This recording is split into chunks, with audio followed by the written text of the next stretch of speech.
नमस्कार विद्यार्थी मित्रांनो. मागील व्हिडिओमध्ये आपण केनचा रोजगारविषयक सिद्धांत माहीत करून घेत आहोत. आपण यापूर्वी बघितलं केन्सने मांडलेलं एकूण मागणीचं तत्त्व, एकूण पुरवठा, अर्थव्यवस्थेचं संतुलन आणि प्रभावी मागणी या सगळ्या संकल्पना आपण कालच्या व्हिडिओमध्ये समजून घेतल्या. आज आपण केनचा जो रोजगारविषयक सिद्धांत आहे हा तक्त्याच्या अनुषंगानं समजून घेणार आहोत. समोरील तक्त्यामध्ये अर्थव्यवस्थेमध्ये निर्माण होणारा एकूण रोजगार, मागणी किंमत आणि पुरवठा किंमत या बाबी दर्शविल्या आहेत. अर्थव्यवस्थेमध्ये 5 लाख श्रमिकांना जेव्हा रोजगार उपलब्ध होतो तेव्हा मागणी किंमत जी असते ती 10 कोटी रुपये इतकी असते आणि पुरवठा किंमत ही 5 कोटी रुपये असते. याचा अर्थ 5 लाख श्रमिक पातळीला मागणी किंमत ही जास्त आहे आणि पुरवठा किंमत ही कमी आहे. जेव्हा रोजगाराची पातळी 10 लाख श्रमिक इतकी होते तेव्हा मागणी किंमत म्हणजेच अपेक्षित उत्पन्न आणि पुरवठा किंमत म्हणजेच अपेक्षित खर्च 20 कोटी रुपये समान असल्याचं आपल्याला दिसून येतं. याच 10 लाख श्रमिक पातळीला अर्थव्यवस्थेचं संतुलन होतं असं केनचं म्हणणं आहे. कारण या 10 लाख श्रमिक पातळीला अपेक्षित उत्पन्न आणि उत्पादकाचा अपेक्षित खर्च हा समान होत असल्यामुळं उत्पादक या रोजगाराच्या पातळीला संतुलन अवस्थेमध्ये येत असतो. त्यानंतरची जर आपण एकूण रोजगाराची पातळी पाहिली तर ती 15 लाख श्रमिक आहे. या 15 लाख श्रमिक पातळीला मागणी किंमत जी आहे म्हणजेच अपेक्षित उत्पन्न जे आहे ते 30 कोटी रुपये इतकं आहे आणि पुरवठा किंमत किंवा अपेक्षित खर्च जो आहे तो 25 कोटी रुपये इतका आहे. याचा अर्थ या ठिकाणी मागणी किंमत म्हणजेच अपेक्षित उत्पन्न हे जास्त होतं आणि अपेक्षित खर्च जो आहे तो कमी होतो. यामुळे या पातळीला सुद्धा अर्थव्यवस्थेचं संतुलन होत नाही आणि म्हणून 10 लाख श्रमिकांची जी काही पातळी आहे ती वरील उदाहरणामध्ये अर्थव्यवस्थेचं संतुलन निर्माण करणारी पातळी आहे. हेच आपल्याला आकृतीच्या आधारे स्पष्ट करता येते.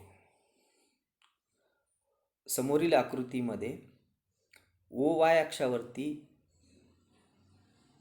वस्तूची मागणी किंमत आणि पुरवठा किंमत दर्शवलेला आहे. OX अक्षावरती रोजगार पातळी दर्शवलेली आहे. आकृतीमध्ये OD हा एकूण मागणी दर्शवणारा वक्र आहे तर OS हा एकूण पुरवठा दर्शवणारा वक्र आहे. आकृतीमध्ये OQ1 आणि OQ2 या वेगवेगळ्या रोजगाराची संख्या दर्शवणाऱ्या पातळ्या किंवा वेगवेगळी संख्या दर्शवणारे घटक आहेत. आपण जर Q ही रोजगाराची पातळी जर घेतली तर आपल्याला असं दिसतं की OQ रोजगाराच्या पातळीला एकूण मागणी किंमत जी आहे ती OA इतकी आहे आणि एकूण पुरवठा किंमत ही OB इतकी आहे. म्हणजेच रोजगाराच्या OQ या पातळीला एकूण पुरवठा किंमत ही एकूण मागणी किंमतीपेक्षा कमी असल्याचं दिसते आणि ती निव्वळ AB इतकी कमी आहे. त्यामुळे या पातळीला अर्थव्यवस्थेचं संतुलन शक्य नाही असं केन्स यांनी म्हटलेलं आहे. त्यानंतर OQ1 या रोजगाराच्या पातळीला एकूण मागणी किंमत आणि एकूण पुरवठा किंमत हे समान झाल्याचं दिसून येतं. म्हणून E हा अर्थव्यवस्थेचा संतुलन बिंदू आहे आणि OE1 हे एकूण मागणी किंमत आणि एकूण पुरवठा किंमत समान होणारी संख्या दर्शविते. त्यानंतर आपण जर पुढची रोजगाराची पातळी घेतली तर पुढची रोजगाराची पातळी आहे OQ2. OQ2 या रोजगाराच्या पातळीला एकूण मागणी जी आहे ती Q2R इतकी आहे आणि एकूण पुरवठा Q2T इतका आहे. याचा अर्थ या रोजगाराच्या पातळीला एकूण पुरवठा किंमत ही एकूण मागणी किमतीपेक्षा जास्त असल्यामुळे या ठिकाणी सुद्धा अर्थव्यवस्थेचं संतुलन होत नाही आणि म्हणून ज्या ठिकाणी एकूण मागणी किंमत आणि एकूण पुरवठा किंमत किंवा अपेक्षित उत्पन्न आणि अपेक्षित खर्च सारखा होतो त्याच ठिकाणी अर्थव्यवस्था ही संतुलन अवस्थेमध्ये येत असल्याचं मत केन्स यांनी मांडलं. या केनच्या सिद्धांतामध्ये अर्थव्यवस्थेचं संतुलन हे अपेक्षित किंमत आणि अपेक्षित खर्च यांच्या संतुलनानं शक्य होत आहे हे दर्शवलेलं आहे. आपण या सिद्धांतानुसार अर्थव्यवस्थेतील मागणीचे निर्धारक घटक कोणते आहेत आणि रोजगार पातळी कशी निश्चित होते या सगळ्या बाबीचं स्पष्टीकरण काल आणि आता बघितलं. आता या ठिकाणी या सिद्धांतावरती काही टीका होतात. त्यामध्ये प्रमुख टीका जी आहे ती मंदीच्या संदर्भातली आहे. अनेक टीकाकारांचं असं म्हणणं आहे की केन्सनं मांडलेला हा जो रोजगारविषयक सिद्धांत आहे हा मंदीचा सिद्धांत आहे, कारण या सिद्धांतातून अर्थव्यवस्थेत मंदी आली तर त्यावर काय उपाय करावेत हे कळतं. केन्सने मंदी व बेरोजगारी यावरच लक्ष केंद्रित केल्याचं आपल्याला दिसून येतं. अर्थव्यवस्थेमध्ये जर तेजी असेल तर कोणत्या उपाययोजना कराव्यात या बाबीकडे केन्स यांनी दुर्लक्ष केल्याचं आपल्याला दिसतं आणि म्हणून हा जो काही सिद्धांत आहे टीकाकारांचं असं म्हणणं आहे की मंदीचं अर्थशास्त्र व्यक्त करणाराच सिद्धांत आहे.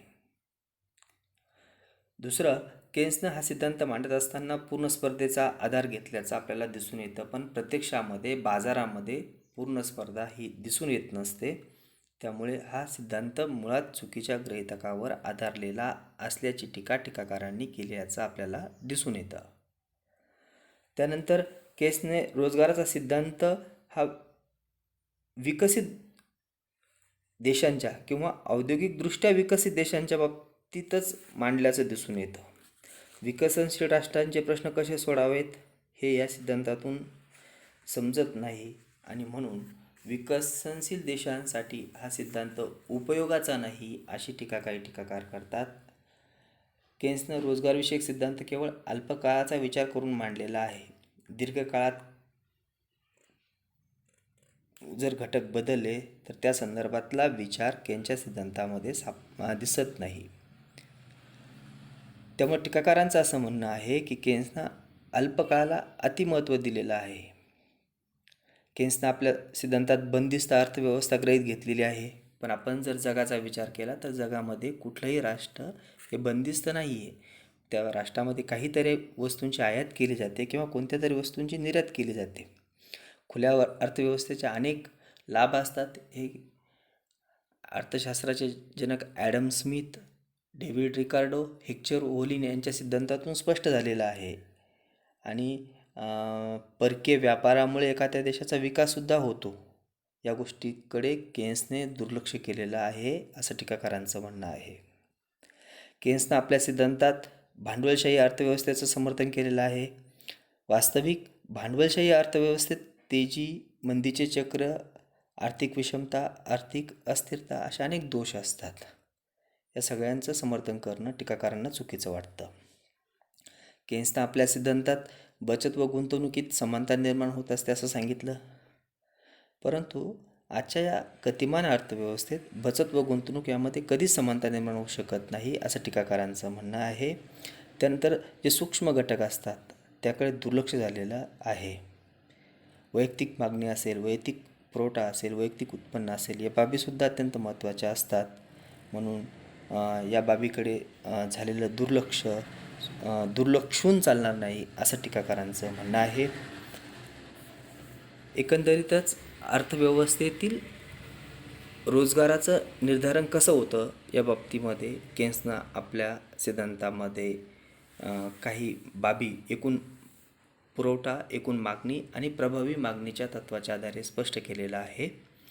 त्या बाबी समजून घेणं महत्त्वाचं आहे. धन्यवाद.